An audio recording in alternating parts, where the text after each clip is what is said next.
All the guards, they have these real bad attitudes, you know, Right, the guards. right. And they saw the red band on me. Right. And the one guy doesn't know why I have a red band on, so he asked one of the people who, like, checked me in. Yeah. Checked my ass for contraband. Right. Oh, wow, you had a whole search and everything? Oh, it was bad. I was standing, like, next to all these, like, black guys naked to get my ass checked. That doesn't do much for your self-esteem.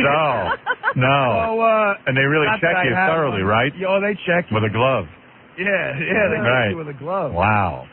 Yeah, the glove. I can't say that. Come on, man. You kidding me. Don Ohlmeyer was right. Yeah, you're out of control. Norm is completely out of control. Yeah, Norm should be fired. And anything Norm says about Don Ohlmeyer, I don't know that to be true at all. Right. All right, go ahead. But no, so the guy says, why has he got a red band on? The woman whispered into his. I'm handcuffed now to these gang members. Okay. Before you get your cell assignment. Right. And the guy says to me, he goes, why has he got a red band on? And the chick says to him, why? Like, I'm on Mad TV. And he just screams out, he goes, that's why? How humiliating. I'd rather just be strip searched. You don't even deserve like some 20-year-old Mexican kid recognizes me from the show. Yeah. And starts yelling, yo, man, Mad TV, white mama, Mad TV. And that was, like, the most humiliating thing, because then everybody, like... Now you're explaining who you are. Yeah, and they're like, why are you famous? And I'm like, how do you get caught with this coke, though? I mean, I don't understand how you got arrested. Right in front of the building where you work. I was completely out of control. I lost all my money gambling in Vegas. So how does the cop find you with coke on you? Where were you? Well, I showed up. You beat up your manager. Well, I'll get to that. You showed up where? What happened to calling Don Ohlmeyer? And you're more interesting. Oh, okay. And you know we'll never get through to Don Ohlmeyer anyway. It's a good idea, but if he gets on the phone, which is no chance in hell. No, I went to the studio, and I was clearly messed up. And the day before, they had a meeting with me and said, look, like, you got the same clothes on for like 3 days. Right. And that week, like, smell. Harry Connick Jr. was hosting the show that week. And he's a Christian. Yeah, and I don't know, and everyone was all like excited about Harry Connick Jr. hosting the show, like he's funny or something. Doesn't he bring guns to airports, Harry Connick Jr.? Yeah, he's out of control too. Yeah. I don't know. So I only had like 5 lines in the whole show. Right. And I figured, hey man, I got like the week off, so I'm just gonna go a little crazy. And yeah, they didn't say anything about my week off. And I was, like I said, I was just nuts, and I showed up the day after they had this meeting saying, look, if you don't clean up, we're going to have to go away. Right. So I went out, got more coke, and just stayed up all night. And then I showed up, and they had people there waiting for me, you know. Who was waiting for you? Like a couple of my agents and stuff. Oh, to have a confrontation? Hey, what do they call that, Robin, when you... Intervening. Intervention. Yeah. So, I've never had one of those. I was all paranoid. Yeah. Right. Because I had done like an enormous amount of drugs. How much drugs had you done? You know that a gram of coke now costs $35? That's what I heard, but I wouldn't know what that meant. It used to cost like $100. It's gotten less expensive. Yeah, but there's a lot. It's a lot of it isn't that great. Well, you would know. No, I would not know. Yes, you would. All right, I guess I would. No one knows more than you. Chris Farley knew more than you, but he's gone. Yeah. So you're the expert now. All right, go ahead. Yeah, I'm glad to have that role. Yeah, you stepped right up. Congratulations.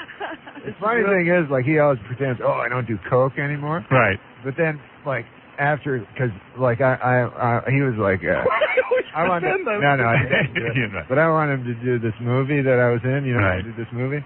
So they said, I don't know, man, because he's, He's a cokehead. He's got a reputation even, huh? Yeah, right. But you haven't done coke in 8 months, right? No, 8 months, nothing. Really? No booze, no coke. Good for you. Yeah, you look. So I go, no, man. No coke. I go, man, he's cleaned up, he doesn't do coke anymore like that or nothing like that, right? Right.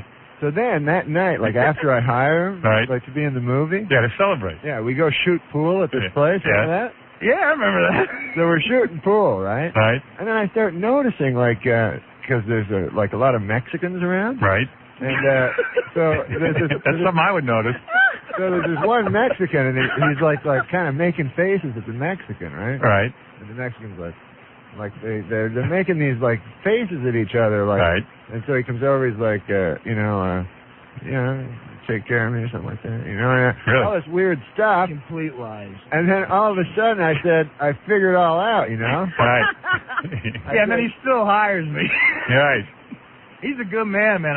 Norm? Yeah. Really? Because Norm doesn't care. Norm thinks you're just having a good time. No, you see. Don Ohlmeyer doesn't think he's funny. I was done. I was out of show business. I was, right. Norm pulled me back. Yeah. Good you for were you. driving a cab. I was going to go. I drove a cab before I got on Mad TV, and then I was making I was Fox. You were making mad money. I was making $12 an hour. Wow. All right, so you went a little while, but now you got it under control. I'm fine now. I never felt better in my life. Chris Farley told me that. Just right before he died. So, no, you're fine now. You got it under control. Norm put me in this movie. This movie's really funny. When's that movie coming out, Norm? What? The movie's not funny? Oh, Norm says the movie's not funny. Funny, Jesus. My God. Movie's not that funny, Norm. March the 27th.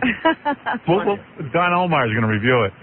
So wait a second. You're telling me that thanks to Norm, you're back in show business. Thanks to Norm, I am sitting. And during the intervention, you beat up your manager. No, no. That intervention didn't go well. My manager, again, was just trying to take care of me, and I was just not. Are you still with him, or? No, actually. No. He figured maybe you're too much trouble. We had a parting of the ways. All right. And, which was all my fault. But right. You sound reasonable now. Yeah, I have. Do you think this will ever happen to you again? No, absolutely not. No. Not unless something goes wrong. Right. Well, you need an outlet. Unless I'm faced with some sort of reality. Right. Unless, yeah. I mean, is the gambling taken care of? Oh, I haven't placed a bet in a long time. All right, Norm Macdonald is here to say he is funny. Yeah, I just want to say, any executive to say Norm's not funny is crazy. Crazy. It is crazy. I know funny, and Norm's funny. Funniest guy ever. Right. Norm, well, not the funniest guy ever. Except for, very funny guy, though. Very funny. Very. All the other funny guys are dead or something. Yeah, Chris Farley. That's right. Kinnison, those guys are the funniest. Norm is great, and I can't believe it. I'm sorry to hear that you're not going to be with Saturday Night Live anymore. No, I'm going to be over there. He's going to be doing sketches. He's going to be catching Monkey Boy. Oh, yeah, that's right. He'll be the scientist who discovered Monkey Boy. Hello.